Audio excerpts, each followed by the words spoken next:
कहानी की शुरुआत में हमें सोफिया नाम की एक लड़की को दिखाया जाता है जो दरअसल एक शार्क रिसर्चर थी। वो अपने साथियों के पास पैसिफिक ओशन में आई हुई थी शार्क को ट्रैक करने, जिसका नाम ललित था। सोफिया और उसकी टीम पिछले काफी टाइम से ललित को ट्रैक कर रही थी और आज भी इनकी यही सोच है कि ललित कब इनके रडार में वापस आएगी और ये लोग उसका सैंपल लेकर उस पर रिसर्च करेंगे। और फिर अचानक इन्हें रडार में ऐसे सिग्नल्स मिलने लगती हैं जैसे वो शार्कली लेथ इनके एरिया में आ रही है। इसीलिए टीम के 4 लोग, जिनमें सोफिया का हस्ब भी शामिल था, वो समंदर में कूद पड़े और ललित को ढूंढने लगते हैं। जहां तभी इन्हें एक वेल का बेबी दिखाई देता है जो हालांकि था तो बच्चा ही, लेकिन उसका साइज बहुत बड़ा था। और डरा देने वाली बात यह थी कि वो बेबी वेल मरा हुआ था जिसके जिस्म का आधा हिस्सा गायब था। अब ये लोग सोच रहे थे कि इस वेल का कातिल कौन हो सकता है कि तभी इनके सामने वेल का खून ही आ ही जाता है। जी हाँ, वो और कोई नहीं, ललित ही थी जो अब इनके सामने आ चुकी थी, जिसे देखकर ये लोग काफी घबरा जाते हैं क्योंकि आज से 2 महीने पहले जब इन्होंने ललित को एग्जाम किया था तो वो बस 2.5 मीटर की थी और अब लगभग वो 7 मीटर की हो गई थी। यानी सिर्फ 2 महीने में वो 3 गुना बढ़ गई थी, जो बात सच में काफी चौंका देने वाली थी। अब यहाँ समझदारी तो यह थी कि इन लोगों को अपनी जान बचाकर चले जाना चाहिए था, लेकिन यहाँ सबसे बड़ी गलती सोफिया का हस्बैंड कर देता है। अपनी मौत को सामने देखने के बावजूद भी उसे सैंपल लेने की पड़ी हुई थी, इसलिए वो शार्क की बॉडी से सैंपल लेने के चक्कर में ललित को स्टैब कर देता है। और बस फिर क्या था, वही हुआ जिसका डर था। ललित कंट्रोल से बाहर होकर टीम के 4 लोगों पर हमला कर देती है और उन्हें बुरी तरह काट कर टुकड़े टुकड़े कर देती है, जबकि सोफिया और उसकी एक साथी कश्ती में इसी बस्ती नजारा दूर से देख पा रही थी। हालांकि वो भी काफी डर गई थी। जब कुछ अवन होता है तो सोफिया भी ओशन में कूद जाती है, इस उम्मीद के साथ कि शायद कोई जिंदा बचा होगा, लेकिन वहां पर तो बस टीम के लोगों के कटे पट्टे जिस्म के टुकड़े थे जिन्हें बुरी तरह ललित ने मार दिया था। हर तरफ खून ही खून फैला हुआ था और अब तभी ललित सोफिया के सामने भी आ जाती है, जो किसी मनस्टर से कम नहीं लग रही थी। वो अब सोफिया पर भी हमला करके घसीट कर उसे अपने साथ ओशन में ले जाने लगती है, पर किसी तरह सोफिया अपनी जान बचा लेती है। और यहाँ से सीन चेंज होकर आता है सीधा 3 साल के बाद, जहाँ सोफिया ने अब शार्क्स पर रिसर्च करना बंद कर दी थी और अब वो एक एक्वेरियम गाइड का काम किया करती थी, जहां आने वाले बच्चों को वो मछलियों और उनके बारे में बताया करती थी, जिस बच्चे काफी एंजॉय भी करते थे। अब यहीं पर हम एक लड़की मीका को देखती हैं जो एक मरीन एक्टिविस्ट थी। समंदर के बारे में रिसर्च और जानकारी रखने और देने वाली वो एक कंपनी को चला रही थी जिसका नाम सेवियर्स ऑफ सी था, जिनका काम ही मरीन लाइफ को बचाना था। यानी समंदर में रहने वाले हर क्रिएचर की हिफाजत करना उनकी जिम्मेदारी थी। अब मीका सोफिया से जाकर मिलती है, जिसे वो अपने हेडक्वार्टर ले आती है और उसे दिखाती है कि लित चांद, जिस पर सोफिया कुछ साल पहले रिसर्च कर रही थी, वो कुछ ही टाइम में पेरिस के एक रिवर में आ रही है, यानी कि इनके शहर के ही रिवर में, और बस पेरिस के रिवर में एंटर होने ही वाले।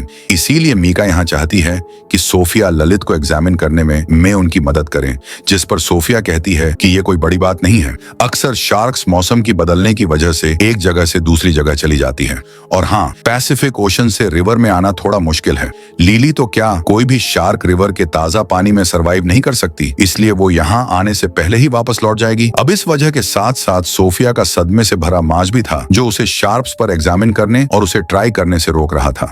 इसीलिए कुछ इस तरह की वजहें देखकर सोफिया वहां से चली जाती है। अब हम लड़कों को उसी सन रिवर के पास खड़ा देखते हैं, जिन्हें रिवर से 2 छोटे छोटे मिसाइल्स मिलते हैं।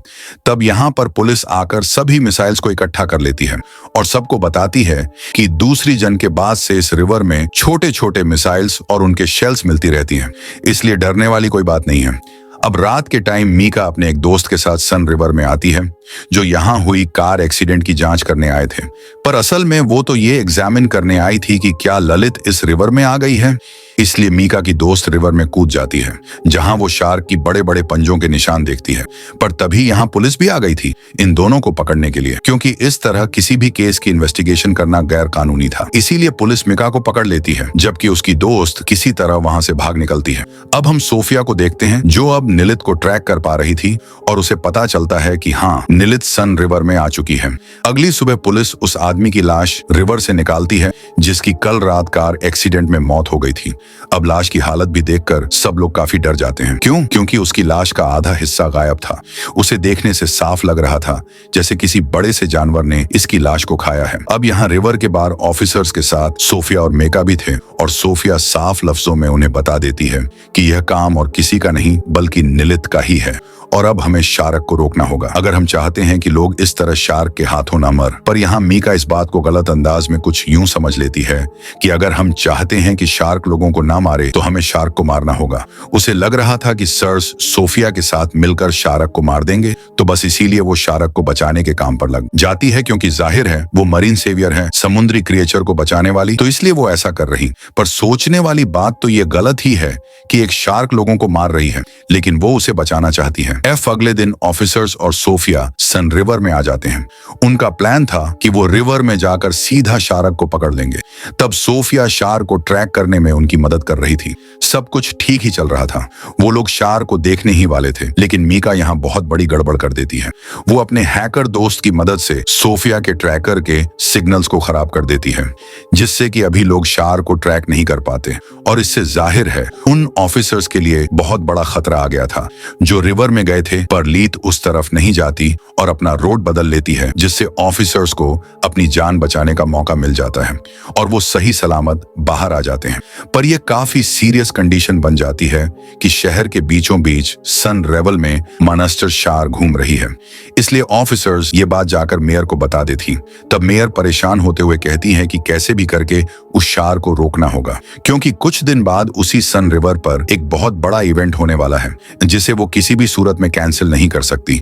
इसलिए ऑफिसर्स लित को रोकने के बारे में सोचने लगते हैं, जबकि मीका एक वीडियो बनाती है और उसे खुफिया तौर पर कई सारे मरीन एक्टिविस्ट के पास भेज देती है। लिलित शार्क के बारे में बताते हुए कहती है कि गवर्नमेंट उसे और उस जैसे और भी शार्क्स को मारना चाहती है, इसीलिए हमें आगे आना होगा और इन्हें बचाना होगा। बेशक ये शार्क्स हम लोगों को खाए क्यों ना जाए। फिर वह कहती है कि इसके लिए आज रात हमें पेरिस के कैटाकोम में आना होगा। कैटाकोम दरअसल पेरिस के नीचे बनाई गई एक टनल सुरंग है जो पूरे पेरिस के नीचे फैली हुई है। अब मिकाम अपना पूरा प्लान अपने साथियों को बता तो देती है, लेकिन उससे पहले ही उसकी एक दोस्त पुलिस के पास पहुंच गई। उन्हें इस खुफिया प्लान के बारे में सब कुछ बता देती है, जहां उन लोगों को पता चला कि इस टाइम शार्क पेरिस के कैटाकोम में ही है।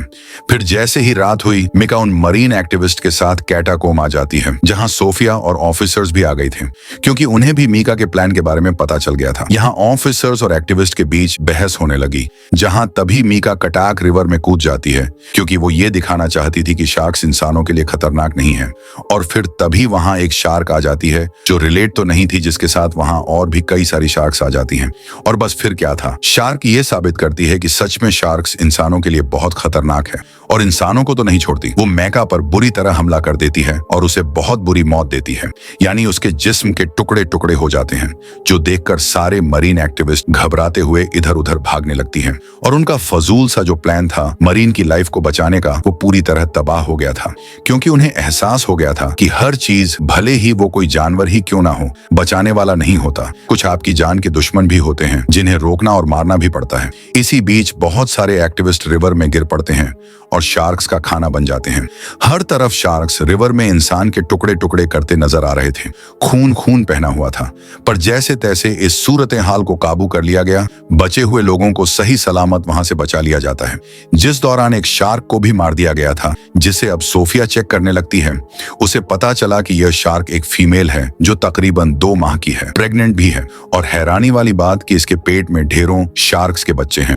पता चलता है कि शार्क एक ऐसी प्रोसेस से बच्चे पैदा कर रही है जिसमें वो एक टाइम में बहुत ज्यादा पैदा करने के काबिल होती है, वो भी बहुत ही जल्द। छोटी उम्र में जो चीज बहुत खतरनाक है, क्योंकि ऐसे इनकी तादाद बहुत ही कम टाइम में बढ़ सकती है। और तो और ये ताजा पानी में भी सरवाइव कर सकते हैं, जो चीज इन्हें इनकी माँ लिनिथ से मिली, जिसने क्लाइमेट की मुश्किलात को झेलते हुए फ्रेश पानी में जीना सीख लिया था। ये लोग अंदाजा लगा लेते हैं कि ये शार्क्स हजारों की तादाद में हो सकते हैं जो सारे कैटाकोम में रह रहे होंगे। इसलिए वो फैसला करते हैं कि हम कैटाकोम में धमाके करेंगे, जिससे सभी शार्क्स वहीं मारे जाएंगे। अब अगले दिन वो स्विमिंग इवेंट आ जाता है, जहां एक टाइम में बहुत सारे लोग रिवर में स्विमिंग करेंगे, तैरें, क्योंकि यह बात लोगों को नहीं बताई गई थी। मेयर को शार्क्स के आने का खतरा था, लेकिन वो इवेंट को अपने फायदे के लिए कैंसिल नहीं करती, बल्कि ऑफिसर्स और ट्रेन मरीन को रिवर में उतार दिया गया। वो निगरानी करने लगते हैं, जहां रिवर की एक साइड पर काफी बड़ा जाल बांध दिया जाता है, ताकि अगर कोई शार्क इस तरफ आए तो उसमें फंस जाए। जबकि सीनियर ऑफिसर सोफिया और अपने साथियों के साथ कैटाकम्ब में आ गया था, क्योंकि वो वहां की मेन जगहों पर धमाके करने वाले थे। सब अपनी अपनी जगह पर पहुंच गई। सीनियर ऑफिसर और सोफिया एक साथ था। वहां अंधेरा था, जैसे सीनियर ऑफिसर ने फ्लैशलाइट ऑन की। हम बहुत ही ड्राउन सीन देखते हैं। ऑफिसर के चारों तरफ हजारों की तादाद में छोटे छोटे शार्क्स के बच्चे घूम रहे थे, जिससे वो काफी घबरा जाते हैं, क्योंकि हालांकि ये बच्चे थे लेकिन इतनी ताकतवर थे कि किसी के भी टुकड़े टुकड़े कर सकते थे, क्योंकि छोटे होने के बावजूद इनका साइज काफी बड़ा था। सभी बॉम्ब्स को अपनी अपनी जगह पर फिक्स कर दिया गया था, लेकिन बॉम्ब के फटने से पहले एक शार्क सीनियर ऑफिसर पर हमला कर देती है, पर वो किसी तरह बॉम्ब को ब्लास्ट कर देते हैं, जिससे हालांकि वो खुद तो काफी जख्मी हो गया था, लेकिन शार्क के कुछ बच्चे मर जाते हैं और सीनियर ऑफिसर को ऊपर खींच लिया जाता है। अब जब सोफिया वापस नीचे रिवर में जाती है तो उसके सामने से ललित गुजर रही थी, जो अपने बच्चों की लाशों के टुकड़े देखकर काफी दुखी हो गई थी और गुस्से में भरी हुई थी। और वो सोफिया को तो देख नहीं पाती, लेकिन गुस्से से भरी हुई उस जाल को तोड़ देती है और उस जगह आ जाती या जहां स्विमिंग रेस शुरू हो गई थी। अब ललित यहां आकर एक आदमी के एक ही झटके में 2 टुकड़े कर देती है, जिससे हर तरफ अफरा तफरी मचाती है। और तभी यहाँ बहुत सारे शार्क्स भी आ जाते हैं, जो जाहिर है ललित के कहने पर ही आए थे। ये शार्क्स कैटाकम्ब में नहीं रह रहे थे, इसलिए धमाके से नहीं मरी और उनकी तादाद बहुत ज्यादा थी। ये शार्क्स रिवर में तैर रहे लोगों पर बुरी तरह हमला कर देते। एक ही पल में रिवर खून से लाल हो गया। हर तरफ उनकी लाशों के टुकड़े टुकड़े बिखर गए थे। इसी के साथ यहाँ सबसे बड़ी गलती यह हुई कि ऑफिसर ने शार्क को स्नाइपर से शूट कर दिया, जिसकी कुछ निशानी पानी में पड़े मिसाइल्स पर लग जाती हैं, जो दूसरी जम से वहां पड़े हुए थे, लेकिन डिफ्यूज नहीं थे, पूरी तरह एक्टिव थे। जिससे होता यह है कि एक मिसाइल के फटने से ढेरों मिसाइल्स फटने लगते हैं। ऐसा होते ही बड़े बड़े धमाकों के साथ वहां सुनामी जैसा सीन बन जाता है। रिवर का पानी हर तरफ फैल जाता है, जो मेयर के साथ साथ पेरिस के बहुत बड़े हिस्से को अपने साथ ले डूबता है।